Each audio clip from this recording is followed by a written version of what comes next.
Welcome to Offline Guys podcast. I'm your host, DIAZ, and if you know me personally, you know that I really like to talk. Hence, I decided to start a podcast that explores and documents the adventures and personal growth of graffiti artists, both here in South Africa and abroad. This is the first podcast that South Africa has to offer doing graffiti interviews. And every episode, we'll be interviewing a new local or international artist. This is Offline Guys, and we're in Karlsruhe, Germany, which is in the south of Germany. And we are talking to Offline Guys team member and editor, DIAZ, from AHB OSK. Thanks for having me. Yeah, man. And today we're going to be talking about all the usual stuff. Except for this episode's only going to be Fuck, Marry, Kill. Just kidding. So DIAZ is a graffiti artist that I met a really long time ago. Well, not even that long ago, right? Maybe like 2 years. But we were talking a little bit before that. And I was introduced to DIAZ through my friend Dizzo.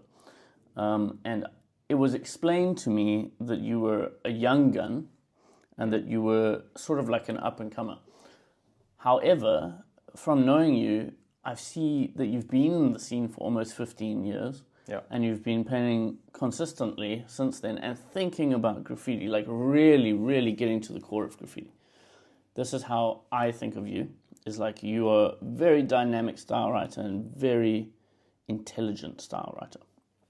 So, we're going to speak to you. Don't say anything dumb on the podcast, okay? I'll try my best. No, I'm just kidding. So I want to know, first up, what your first graffiti name was. My first graffiti name was DIAZ. Okay. Yeah, I never had one before that. My first sketch wasn't DIAZ, it was West Side, because on my way back from school, I always saw this bubble-style throw-up on some wall, and it was in my area of town, which is the West Side. So I copied that, and then shortly after, I found the name DIAZ. I wasn't writing graffiti when I did that, but I tried to understand what is that. That are some letters on there, and try to understand that. And but my first name was DIAZ. Are you Spanish? No, not at all. Not at all. But people seem to think that. Yeah, and when I first met you, I was like, DIAZ and Bias, very similar.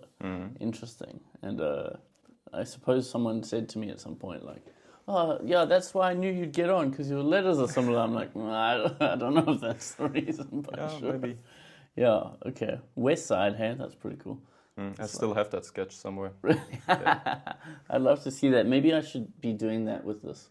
Is people should be sending me their first, if they can find their first stuff. We'll put that as the picture on the podcast. Yeah, why not? Okay, but getting more into it, so you grew up in Karlsruhe. Tell me about your start of graffiti, how you broke into it, because you say you weren't painting West Side even as graffiti, or DIAZ even as graffiti. You just had this name and then you were evolving it. No, when I started doing graffiti and understood that it was graffiti, what I was doing there, I found the name DIAZ for myself pretty fast. Okay. But how it started was, I was in school one day and my neighbor on the table, he's already started writing graffiti because his older brother and some other older brothers from my classmates, they had a crew, BCD, they started painting in the mid-90s, late 90s, and they were pretty fucking good, amazing styles, super dope characters, very, very open and not too hip-hoppy, in a way. And this younger brother, Pluse, he wrote Pluse, or plus E or something. I think you talked to Fuse and Mose about that. Yeah. I was watching him doing this on his math homework or something. He was just sketching. On paper? On paper, yeah. And I was looking over and tried to figure out what the fuck is he doing there? What is that? And he said, I'm doing graffiti. My brother does it as well. And that was so interesting to me that I tried to understand it, and then I saw it all in the streets, and on the Autobahn, and it made me like, oh yeah, you've been seeing this all your life, going past it, but you never try to understand it or have a look what it is. And that made me try to do graffiti as well. And then I did that first sketch on my way home in tram, like seeing that West Side bubble style, and I was like, oh cool, like let me try that myself. And he and some other classmates, they encouraged me to progress and to push myself, and they were very critical about what I was doing, because they were already forming this crew, OSK, and I was like trying to be like them, but they wouldn't let me. They would like say, you got to progress and you got to find your own style, find your name, try to make things right, and then you can come into the crew. And eventually I became a member of the crew. Unfortunately, those 2 or 3 guys that I started painting with, they don't paint as much anymore, or when I push them to paint with me, then sometimes they paint with me. But I'm very lucky that I got like such a good influence from them. And well, then like shortly after, maybe a year later or something, I met Fuse. And what year was this? I think 2010 was the first time we've met. Okay. And we painted a wall together. I think I showed you the pictures of that. Super toy styles, Yeah. super toy character as well. I actually like it though. Yeah, me too. It's funny. It's funny, and you can see how young we were back then. Yeah. And he and I, we immediately hit it off.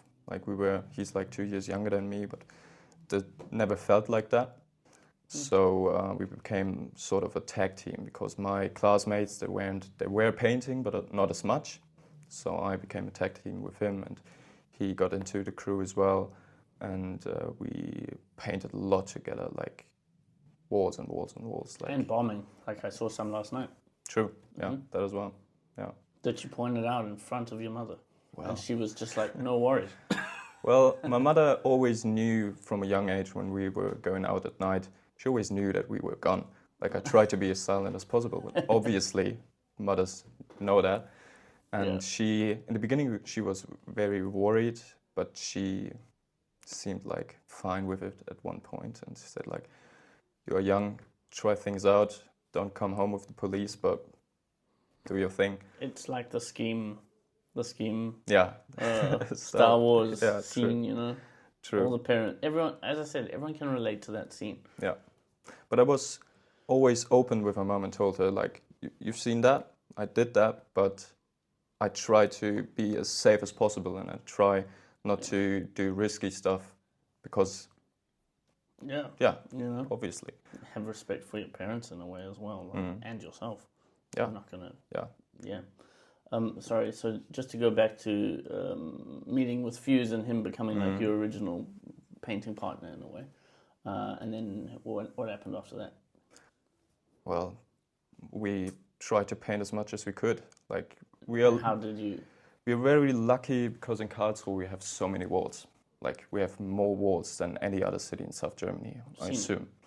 And you've seen most of them. We brought you to like 80% of them. And we have so many walls that it's easy to still paint a lot of walls, even though the scene is growing. And then we just started painting a lot, and every weekend 2 or 3 pieces, and try to make the best out of it and develop. And then there was a time when we were painting outside of Karlsruhe a lot, because most of the Hall of Fames in Karlsruhe were occupied by the generation before us, like, you know, like Core and Dizzo and all the RCE gang. Like, they were painting so many big productions, like impressive productions, and like they claimed a lot of spots. And Core said to you and me as well that he sometimes feels like he didn't want us to paint these walls, so he always painted there before us, or when we painted there, he immediately went over, so we didn't have the spot.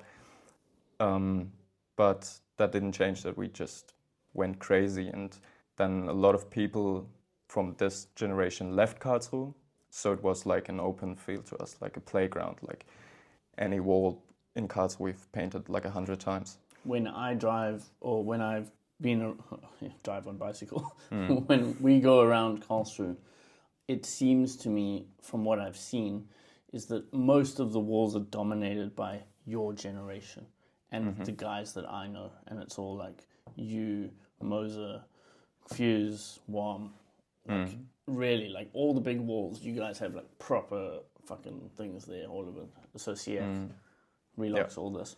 So I can totally imagine how it is like that. It's like a weirdly generational thing. But having said that, I'm sure you're not going anywhere. You know, you're still young and you're still going to be around doing walls in Karlsruhe. Definitely. Yeah, which is... Not as much as back then. Sure. But that's all right. I mean, back then we painted so many walls that I would consider trash today in a way, or I don't want to look at that again because it's like so toy and repetitive in a way. And then when you progress and take a few steps, like separate yourself a little bit from that and have a look at it from outside. I don't know where I'm going with that. Maybe you can cut that out, that sentence. Sure, that's fine. But what was the question again? I've forgotten too. Sorry about that. No, it was just mostly like I was saying that you will, as much as I see it as a generational thing, it's because I know the generation before. They were here and they did like all these walls and kind of kept the younger generation back a little bit, while maybe still having influence on them and teaching them a little bit as well how it works here. Then your generation now, Warm, you, Mose, Fuser, Yora, all of these guys, you're like dominating walls as well, like they were. Yeah. But they're gone, and you're here, and you're younger, and I imagine that you will continue to dominate. Well, to the point that your life goes, you know, when other things become priority or whatever. I think there are a lot of young writers after us that either see what my generation and the generations before that tried to do in Karlsruhe. Like, you can see that there's a level to the city that is not matched in many other cities around. Not to be exaggeration or something like that, but it is like that. Like, we always had that feeling of prime the walls right, do a concept, do it right, at least try to do it right, and progress and progress and progress and push yourself and push others. And I think a lot of younger people see that. They might not understand it and they might not do it in the beginning, but eventually they start to prime the walls right and they start to copy the backgrounds, as we did as well. Like, we copied so much that we saw, not in a way that it looked the same, but in a way like, all right, people can do that with primer and spray can. Let's try it out. Let's do our own thing on that. Makes you more dynamic. Makes you so much more dynamic, yeah. Which is great. Yeah. All right, well, let's move on to a different sort of topic, which is travel. And so now you've been to South Africa a few times, but you've also obviously traveled quite a lot in Europe, generally. Would you like to tell me some of the places you've been, some of your favorite places, your take on South Africa, how it was when you were younger, how it was on the last trip, which was last year? Of course. Yeah. Well, in Europe, I've traveled around like all the countries all around Germany. For those of you listening who don't know where Germany is, it's in the middle of Europe, like in the middle. Yeah. And you have all these countries around you. And I've traveled to Switzerland, Austria, France, Spain, Ireland twice, and all those little countries like the Netherlands and stuff like that. But I've also been to Iceland twice, not as a graffiti artist, but more as when I was in school, we did a field trip there, super cool. And then in 2015, with two of my good friends, I went there again. I tried to paint there, but I couldn't because I couldn't find a paint store because they import it all. They don't have a paint store there really. So they just get it sent to them, and I couldn't find any paint, so I couldn't paint there. But it's such a beautiful country. I love it. I will go there hopefully soon again. And then finally paint somewhere in Iceland. And it's just the most amazing landscape. It's unimaginable. It's super, super crazy. And when I look at pictures today, it brings me back so fast. And it's like such a vibe there. It's so different to anything you've experienced in Europe. Like it's a totally different world. It feels like being on another planet. Wow. And I love that, but I've been traveling not far out of Europe except for South Africa. I've been to South Africa the first time in 2010 when I was like 13, 14 years old with my family because I have relatives living there. My cousin lives there, my aunt. And I visited them and got to see a lot of South Africa that we didn't saw when we were there with you last year. And when you went that time, it was the World Cup. Yeah, it was the World Cup, yeah. Yeah, so you're actually there for soccer as well. I was there for soccer. Back then I was still a soccer fan and I got a ticket. My family and I, we got a ticket for a game there, so it was the perfect opportunity to travel to South Africa, see my family, see the country for 3 weeks and also go to a stadium and then experience that as well. Yeah, it was very good. But the second time South Africa was totally different. Like I didn't knew you too well. I mean, we talked and we've met before, but I put a lot of trust in you because I know and I know Dizzo. Yeah, I know Dizzo and I know Core, and they are very good friends of yours and they're very good friends of mine. So I was thinking like, if those two trust you enough to go there, why shouldn't I? Mm-hmm. And also, I felt like this was the perfect opportunity because I could always fly there and see my family and travel around, but this time there was the opportunity to go with you and see different places and go paint as well and have a tour guide. Have a tour guide as well and a taxi driver and and what else you did for us. So I'm still very thankful for that. Thank you for that experience. I highly appreciate that. You showed us so many cool places. You showed us so many cool people, and I'm very grateful for that. Definitely. Would I be able to ask you to try and explain Africa a little bit to European people listening to this? Well, South Africa is, as you might assume, very different to Europe, at least in some parts. I mean, Cape Town is very European vibe because it's rich and it's summery and people there, like, they walk around freely even at night. South Africa to European is, it's weird to explain. You think about other risks there, like living there is a risk. Like you see so many people that have to live off money that you like spend on a coffee and they live off that for a week. And you see a lot of violence and you can see a lot of contrast. When you walk around this corner, there's like a big building and gold leaf and shit and white people walking around in their secure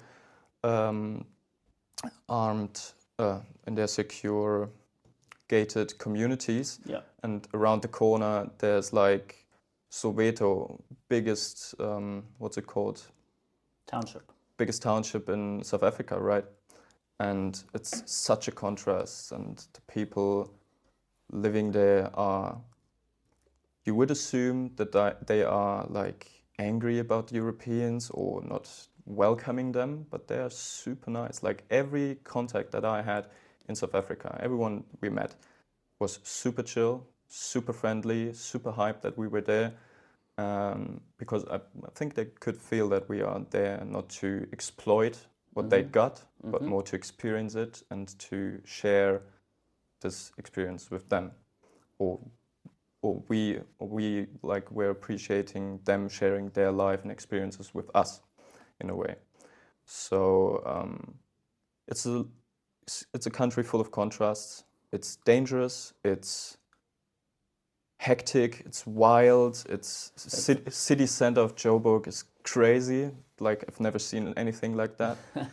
But on the other hand, there's another contrast. Like when we were painting the tunnels, like it felt to me like the safest space on earth. Like it's crazy. Like how you go underneath the city and suddenly you're at the most peaceful place ever, and you hear the birds chirp, and you hear your spray cans and the water running through the tunnels. It's incredible. It's amazing. I love it. Yeah. It's my meditative place. I like that you use the word hectic because that's the most South African thing Yeah, you I know. could say. Like, Yeah, ever. I know. That's awesome. So yeah, was there any time in South Africa that you felt like on edge, like safety-wise? Yeah, definitely. Quite a lot. In the first wall we painted, still in 2023, was in Joburg city center, and Yeah. you said to us like, there are no legal walls here. This Yeah. is not a legal wall, but no one cares. The police got other problems, so they won't charge us or they won't arrest us for that.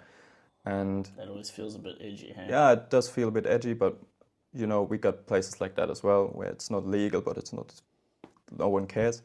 But this was different because it was just in the city center and so many people around, and it was this long street, and you could hear like explosions in the far distance. And when I asked the South Africans, what are these explosions? Like, it sounds like a car exploded around the corner. They'd be like, oh, don't worry about it, keep painting. and yeah, you see that situation, and that you get told, leave your phone, leave your wallet in the car, don't bring it outside. When we're gonna grab the phone when we take photos later. I mean, that's crazy. And then you drove us through city center after painting, and that was really strange. Well, we did that on purpose. Yeah, no, you did that on purpose to show us, but it was really strange. As it was the same feeling I had in Soweto when we drove through there. The eyes of the people were different when they look at you. Like like you can see that they're not happy to see you, but also they confused. Yeah, it's so confusing. And then you see tags of white people out or something like that, and you're like, oh, cool. I'm in a car with 3 other white guys going through this neighborhood, and obviously you're not wanted here, and obviously it's very hectic all around you, and how could I feel safe in that situation? No, sure. But it was good to see it, because it's the reality there. It's their everyday life, and you're just walking through it, you know? Explain to me a little bit about how legal walls work in Europe, actually. Well, Like Hall of Fame. Yeah, most legal walls in Europe are either brought to you by the city you paint in. Maybe you want to talk a little bit about Team Combo organizing walls in Karlsruhe. In Karlsruhe we have like a center, it's called Combo Hip Hop Culture Center. And you can breakdance there, you can do graffiti there. You could also record music there back in the days. And Baske founded it in 2005, so it's going to be 20 years old this year. I've been there in the first piece I painted there was, I think, 2010. That's when I met them. And Baske, he's a writer from the early 90s who is very well known in this area, and he got a lot of walls in Karlsruhe as free walls. Like most of the walls in Karlsruhe that you have seen are free walls because he organized that back in the days, and most people don't even know that. Like they just assume, oh yeah, there's another wall, I'm gonna paint that, and no one questions where it comes from or who organized that. And I think after he like organized some walls, the city was more open to give him more walls, or to give like the walls to everyone. So that progressed a lot, and we consider ourselves like Team Combo in a collective wise thing. Much like offline guys. Much like offline guys, and at Combo Hip Hop Culture Center we often have jams and get-togethers or sketch evenings and stuff like that, or even breakdance competitions, and the whole scene comes together, and And it's for the culture, it's not for revenue. It's for the culture, it's not for revenue, it's never about the money.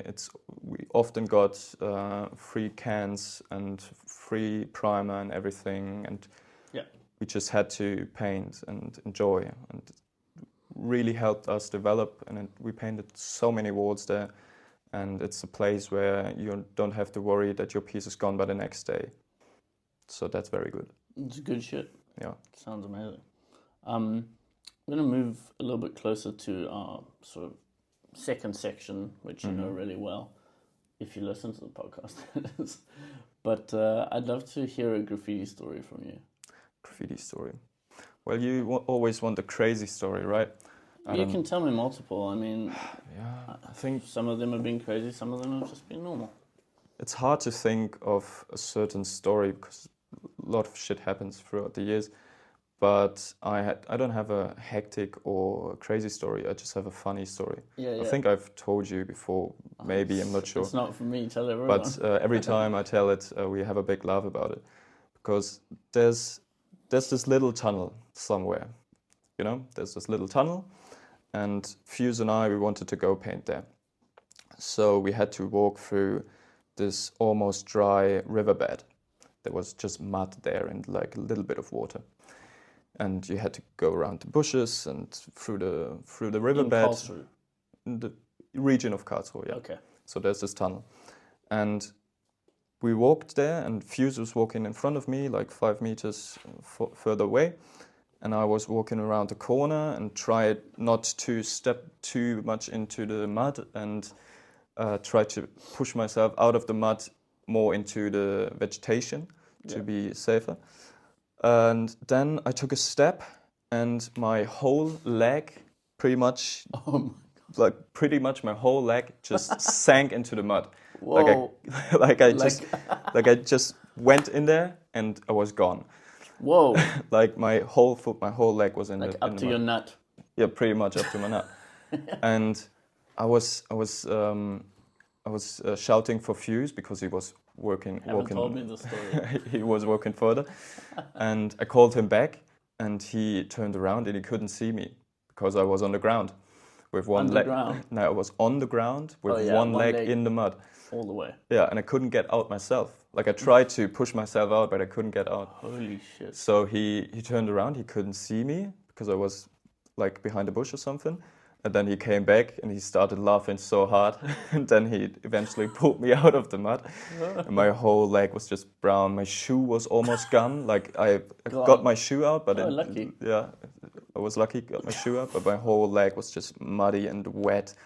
And then I said, yeah, fuck it, let's just paint the spot and then go home. Dude. So we went into the tunnel. And the funny thing about that is, we must have been in this tunnel before, because there was a piece from me and Fuse from 2010, early 2010, and I didn't remember that. I knew about the tunnel, but I didn't know anymore that I was in the tunnel before. So there was a super old piece by myself and of Fuse, and then I painted right next to my old piece a newer piece in the same colors, because with luck I had the same colors. It was orange and blue. Weird. And I just flipped the colors, the outline and the fill-in. So it was the same colors, but like 8-9 years later or something. I'm not sure. That's so weird. Yeah. Maybe subconscious memory, like leading up to it somehow. Maybe, I'm not sure. But on the way out, I tried not to step into the mud again, which I managed to do. So. And then we went to the studio, and I just threw my shoes in the trash bin and my pants as well, put on some joggers and be like, all right, fuck that. It's a good thing you didn't step in that hole with both feet. Yeah, definitely. How wide do you think it would have been? It could have killed you. It could have taken your whole body down. I don't know. It wasn't that deep. I think maybe to the hip, and then that would be it. But yeah, but I want to go back to that spot and paint a third piece in the same colors next to it a few years later. That sounds like you should do one in brown. Yeah. No. Yeah, so, I think that's a good idea. I mean, I've seen people fall in holes a lot. Damn. Yeah, me too. I see people like hurt themselves when trying to escape somewhere, but you never imagine to happen something like that to yourself. I'm going to tell you a small story now, and maybe this will be cut, but maybe it won't. We'll see. But there was a time that Mars and Taps told me a story about when they were bombing back in the day, and it was winter, super cold, and they were just walking around at night, and there was an open manhole, and Taps didn't see it, and he fell straight into it, like one leg straight in, and then almost his entire body in the water. It's freezing cold water. And the whole night he just spent shivering and going, because Mars said to him, Well, Taps, I'm sorry, but I guess that's just sometimes the way the cookie crumbles. And the whole night, they kept bombing, and the whole night he just kept saying to Mars, "Is that the way the cookie crumbles? Is that the way the cookie crumbles?" It so much reminds me of that. Nice. Oh man. Nice. So, dedication, still even, so. continuing to paint. Things happen. That's pretty crazy. So, yes, like on that note of that, actually, I want to go straight into the fuck, marry, kill because, okay, your fuck, marry, kill is this. It's water, fire, and air. What the fuck? Yeah. And I didn't include earth because you already married or got fucked by the earth in that previous question. Yeah, So true. it's like, true. So yeah, fuck, marry, kill. Fuck, marry, kill. Such a weird question. It's a tough one. Yeah, it is a tough one. We were speaking about it a little bit another time, but I decided that we would have this. It's so weird. I'd marry water because you can't live without water. You can't live without air as well, but then you gotta fuck air and kill earth. No, Fire. Fire. Kill fire. Because you're just gonna burn yourself. Either fucking it or marrying it. You're just gonna burn yourself. Yeah. So Also, kill that. if you kill fire, you probably won't die. Yeah. We've got electricity to warm things these days. You don't need fire for everything. I mean, even talking about this, fire is, of course, so much trouble. Also, if fire was killed, maybe people would stop using the fire emoji when they comment on anything all the time. I'm so sick of seeing that. You're sick of seeing that? I'm sick of seeing that. But I never, I'm sick of it too, but there's nothing that I could, do anything else, but yeah, cool. You know what I mean? What else, what emoji should I put? Water driplets? Yeah. I don't know. Your style's so saucy. I tried to add different things, like a knife, say sharp, or Yeah, or the bomb. No, man. This is what it should be. This is going to be one of the fuck, marry, kill questions for someone. It's going to be an emoji question. What good. 3 emojis do you most use to comment? That kind of thing. That's good. Anyhow. Okay, and then in terms of colors that you use, if you could ban any color for yourself and the rest of the entire world forever now, what do you think it would be? Color in terms of a color range or color in terms of a spray can? You can say color range, I suppose, but most people have someone say green, and they said green's just hard to work with. But I say there are, there's bright greens and there's dull greens, and there's, I guess. Let's say more in terms of spray can and PVA. PVA. Like a primer. Well, I guess in terms of a color range, I'm going to answer that first. In a color range, it would be browns, because I love browns, super cool, and brown pieces with the right color combination look super good. But browns are just darker oranges in a way, and the other way around. An orange is just a lighter brown in a way. As a graphic designer, at least, it's very much like that. And you don't print oranges because they always look brown when you print them, in a way. And but I love chocolate browns and blue or something like that. It always looks if you very good. Banned browns, it would force all the people that do character stuff to do it differently. Yeah, maybe they should even do that without me banning brown. They should anyway. Paint your characters blue, it doesn't matter. Would have looked even cooler. No more browns allowed. Yeah, no more browns. But in terms of a spray can, probably something that's not covering well. I got one for you. Imperator covers like That's shit. what I was going to say. Yeah, Imperator covers like shit. Also, there are some yellow tones that don't cover as well. But I'd say Imperator. Love the color, super good. Violet, red type thing. I don't know. Love the color. but doesn't cover for shit. It's crazy how it's not covering. Not at all. Yeah, in terms of primer, yeah, fuck light gray. Everyone's priming their walls light gray. Buff color. I've seen so many walls with light gray or dark gray. It's always the same. It's just you're lazy to make it work because everything works on gray, and people are just lazy. Like, make it work on green. Make it work on this or that. Yeah, okay, totally agree with that. That's really good answers. It's so nice to hear all of them. You know, I was going to say Imperator. It's just terrible. What's your favorite surface to paint on when you're painting? Raw concrete, definitely. I even love it when steel. Well, steel is cool when it's not super cold and wet. Then it's good to paint on, yeah. But I don't like the super smooth surfaces. I like raw concrete with patina on it, like green moss growing on it, and you can see the color like getting soaked into the wall, and you have to go 3 or 4 times for it to cover well. I just like that it produces its own textures, and it brings it out even through, like I like to paint chrome and black on raw concrete, and I just like how it textures itself. It's so good.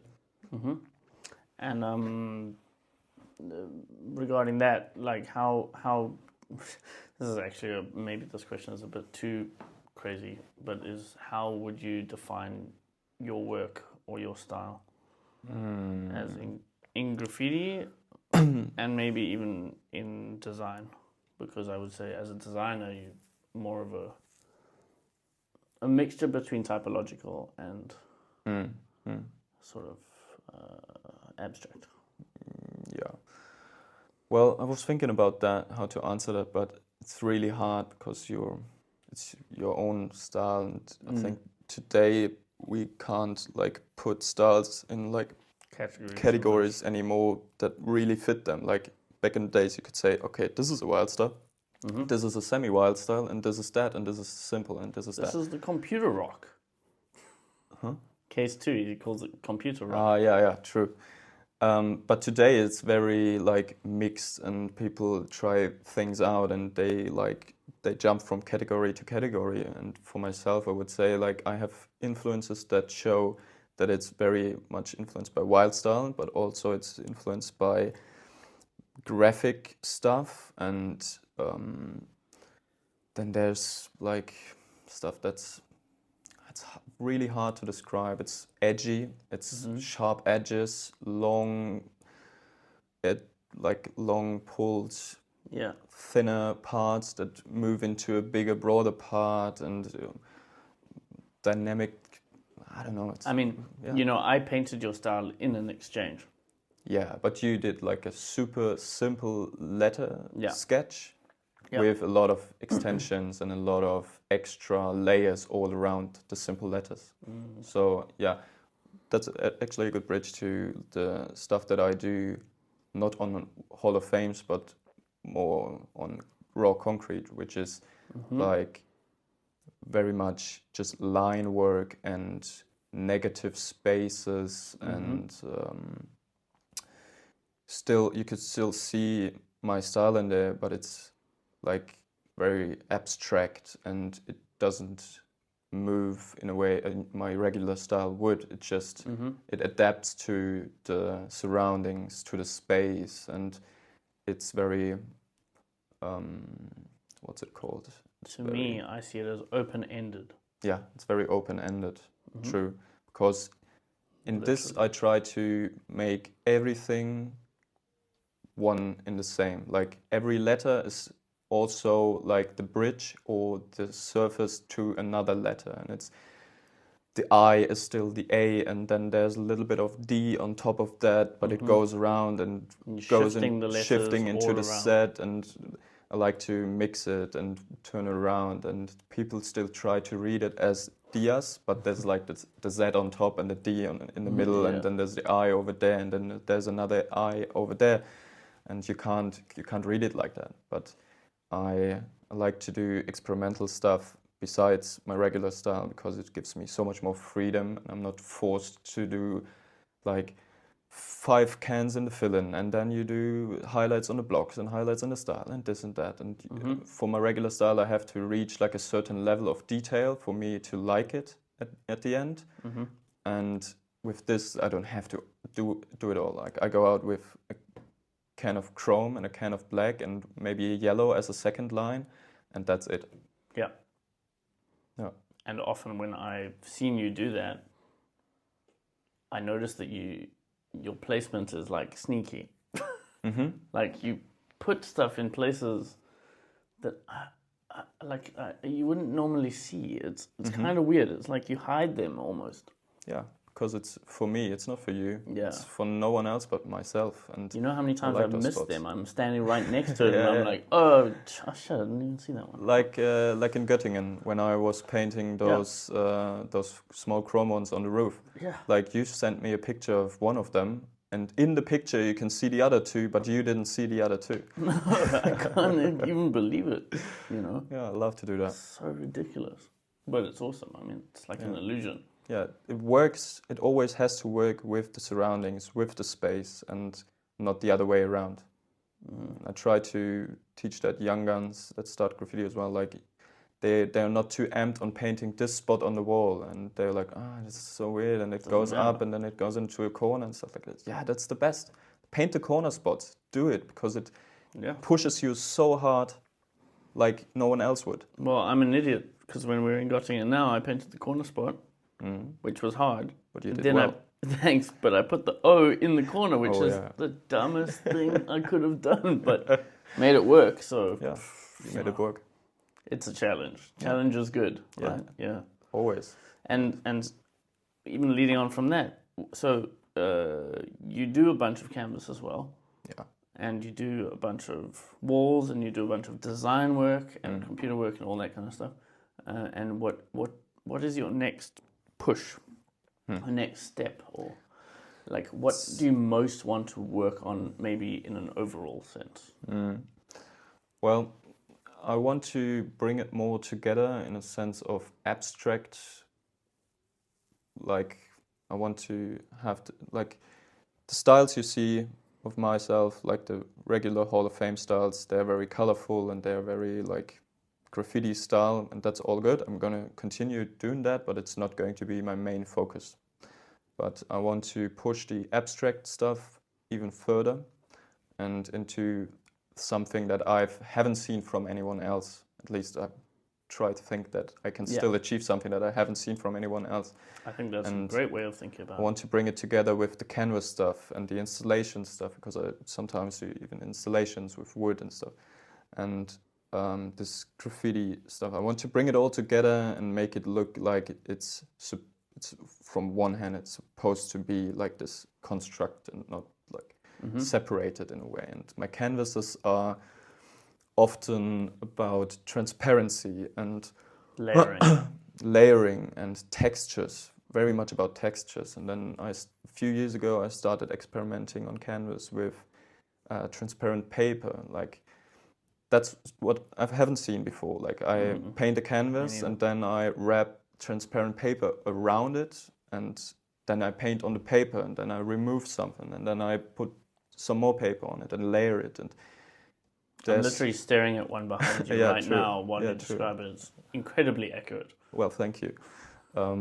So yeah, I try to push this even more and to experiment with more materials and like make it like even concrete. It's almost like sculpture. Yeah, it is like sculpturing. Well as painting. Yeah. And I will try to make it all as a whole holistic thing that can be represented as my body of work in a way, you know. And as a graphic designer, I also tried to bring that side of my life into the graffiti side, but not too much. And I try to bring the graffiti side into my graphic design world. Not when I work for like for companies or stuff like that, but that you could see that this is the same person, or you could see that this is me, no one else. And I think I did a good job. You've seen the book I've done, which I haven't shared with anyone.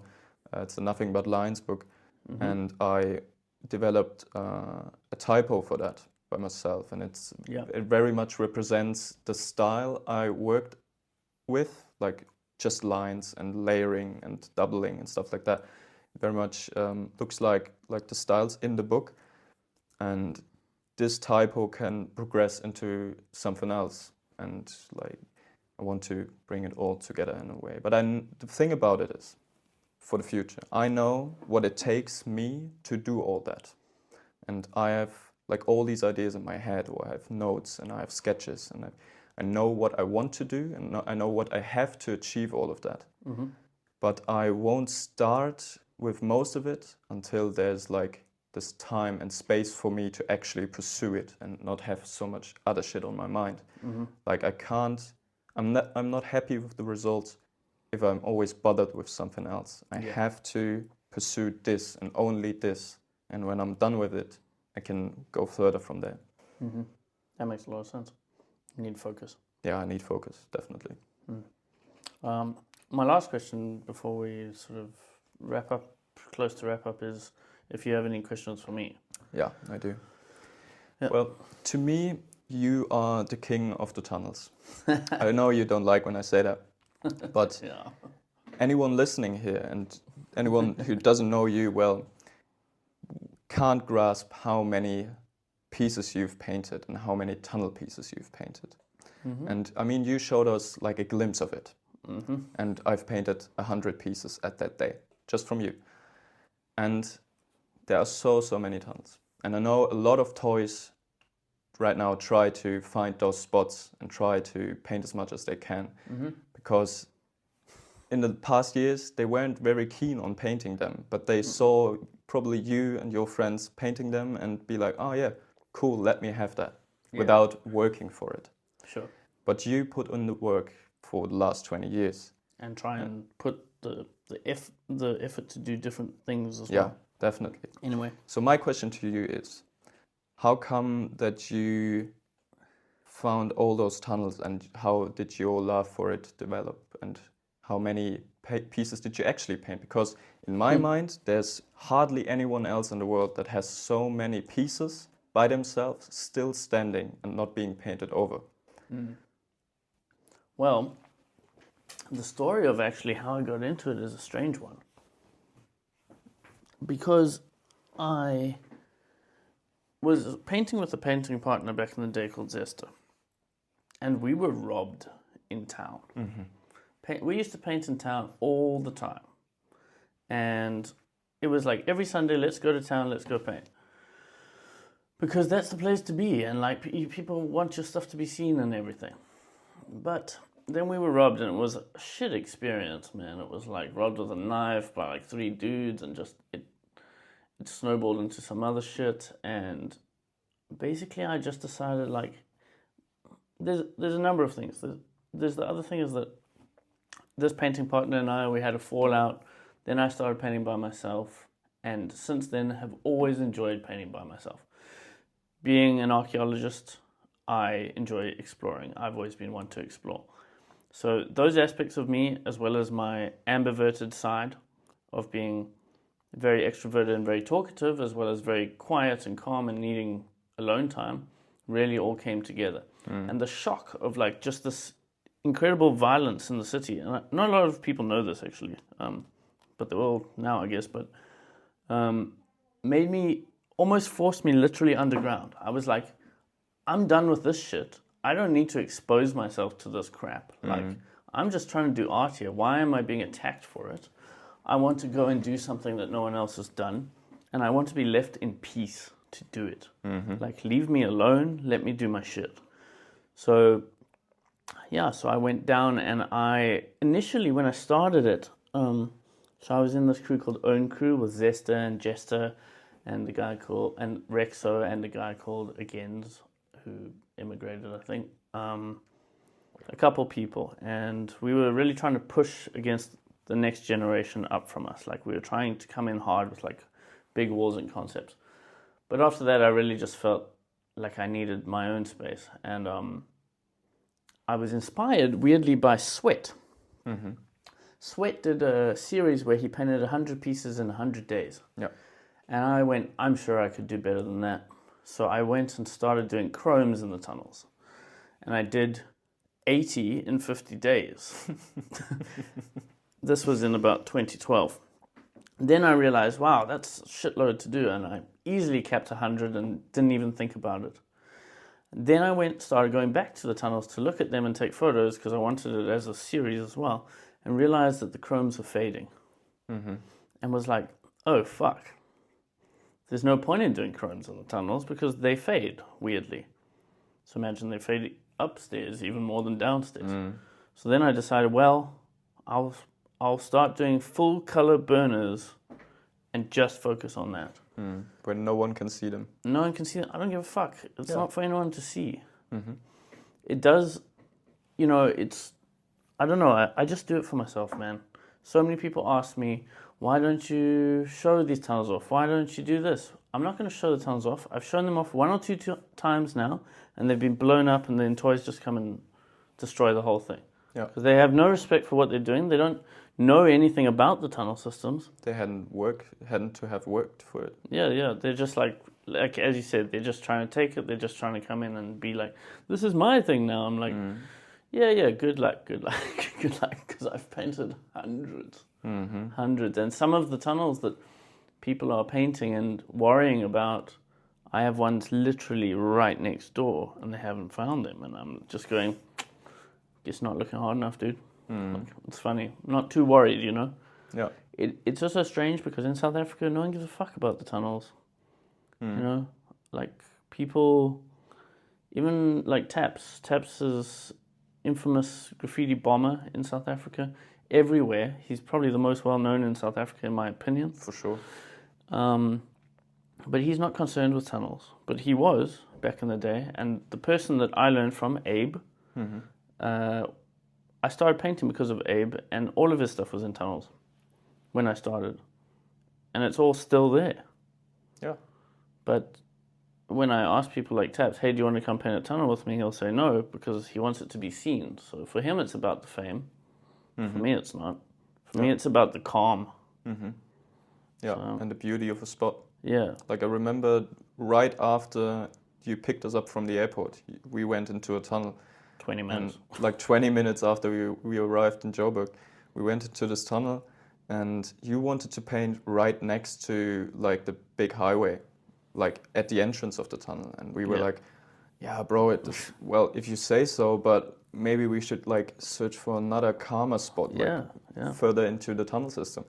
And then we found this beautiful, amazing spot. That was super good. Super, super good. And I loved, like, I just came Super out of calm. I just arrived, painting a chrome in a tunnel in South Africa, super calm, water running by, everything's chill. Like, hell yeah, this is it.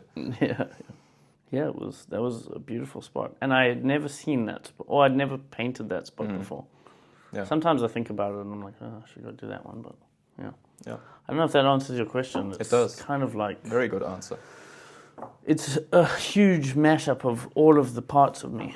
And mostly me going, leave me alone. I just want to do this. I just want to paint, man.